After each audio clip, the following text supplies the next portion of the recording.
Hidayatun Musyarrafah. Saya dari kelas PPA 2A Universitas Hasyim Asy'ari akan menjelaskan sedikit tentang akronim atau biasa disebut Al-Binail Al-Awaidi. Kalian tahu apakah sih akronim itu? Takrif. Pengertian dari Al-Binail Al-Awaidi menurut Muhammad Ali Abdul Karim yaitu wa huwa amaliyatun bina'un kalimatun minal hurufil ula ya'iddah kalimatin. Al-Binail Al-Awaidi adalah suatu bangunan awal. Perlu kalian ketahui juga adanya perbedaan antara an-nahwu atau akronim dan Al-Binail Al-Awaidi, yaitu an-nahwu hanya mengambil satu huruf atau dua huruf dari beberapa kata, sedangkan Al-Binail Al-Awaidi mengambil satu huruf pertama dari setiap kata tersebut. Sudalik, contohnya al-walayah al-mutahadditsah amlikiyah atau USA, atau as-suq urubiyah iktisadiyah UEC.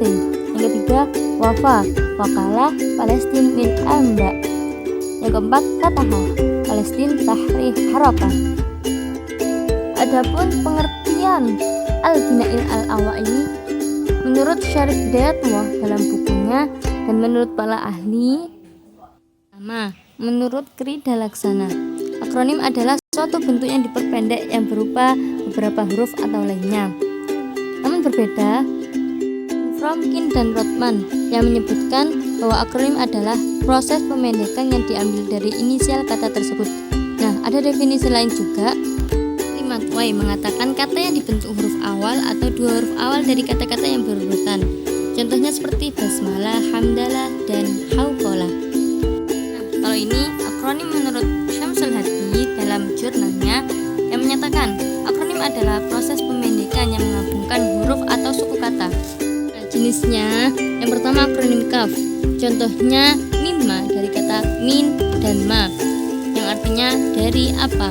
Yang kedua akronim Islam, contohnya basmalah dari kata bismillahirrahmanirrahim. Tiga, akronim fi'il dengan fi'il, contohnya ba'saro dari kata ba'sa wasaro, artinya mengutus untuk mengadakan perubahan. Nah, yang keempat adalah akronim isim dengan isim, contohnya salasami'ah dari kata salasawami'ah, artinya 300. Nah, yaitu akronim kraf dengan isim, contohnya bil kafah dari kata bila kaifa, artinya tanpa kaifa. Keenam yaitu akronim asing Arab, contohnya atau berodar dari kata tobrun dan darun, artinya tempat kaki. Adapun pembentukan akronim, yang pertama dengan cara penghilangan bunyi, yaitu dengan cara dihilangkannya suatu kata depan atau kata belakang, contohnya barqalah, berkata dengan menyombongkan diri. Nah, yang kedua, pembentukan kata sifat, biasanya ditambahi dengan adanya ya, contohnya anfami dari anfon dan fami. Yang ketiga yaitu kalimat menjadi kata, biasanya dalam akronim Islam, contohnya basmalah.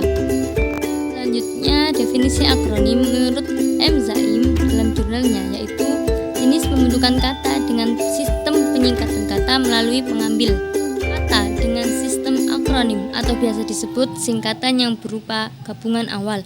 Contohnya YOAI, Yayasan Onkologi Anak Indonesia. Contoh lain RSK, Rumah Sakit Kanker, BPK, Badan Pemeriksa Keuangan. Dan adapun gejala dari akronim adalah yang pertama, huruf awal dari suatu kata tidak selalu ditulis. Contohnya LSAM, Lembaga Studi dan Advokasi Masyarakat. Kedua, tercampurnya huruf kecil dan huruf besar, misalnya PPNBM. Nah, N-nya itu kecil. Sejak penjualan barang mewah. Ini ada penjelasan dari Syarif Hidayatullah juga. Ada ulasan wawasan seorang penerjemah terkait singkatan dan akronim BSA dan BSI. Terkait dengan minimnya akronim dan singkatan dalam bahasa Arab, disinilah terjadi masalahnya. Suatu kesulitan didapati oleh penerjemah bahasa Indonesia, yaitu mengenali konstruksi yang tidak bisa disingkat atau bisa disingkat. Oleh karena itu, jika konstruksi tersebut disingkat, penerjemah penerjemah harus mengetahui cara penyingkatan yang sesuai, seperti contoh al-umam mutahaddah. Apabila seorang penerjemah tidak mempunyai wawasan suatu konstruksi, bisa jadi si penerjemah akan menerjemahkan menjadi umat-umat yang bersatu atau bangsa-bangsa yang bersatu, sedangkan makna dari konstruksi itu adalah Persatuan Bangsa-Bangsa atau disingkat PBB. Atau contoh lain dari kata sol'am yang dimaknai dengan SAW. Penerjemah memiliki wawasan tentang akronim dan singkatan dalam BSA dan BSU yang membantunya dalam menerjemahkan agar tepat dan sesuai dengan ketentuan.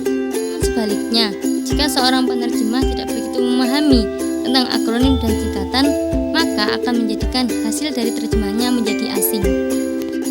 Dari beberapa penjelasan di atas, dapat kita simpulkan bahwa definisi akronim atau al-bina'in al-awaili adalah suatu bangunan awal.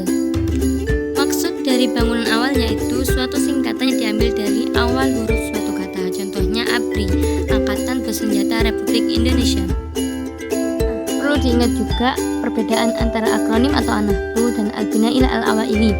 Kalau an-nahdu mengambil satu huruf atau dua huruf dari beberapa kata, dan al-bina'il al-awaili mengambil satu huruf pertama dari setiap kata. Inilah sedikit penjelasan dari saya. Syukron atas perhatiannya. Dan apabila ada salah mohon dimaafkan. Semoga bermanfaat.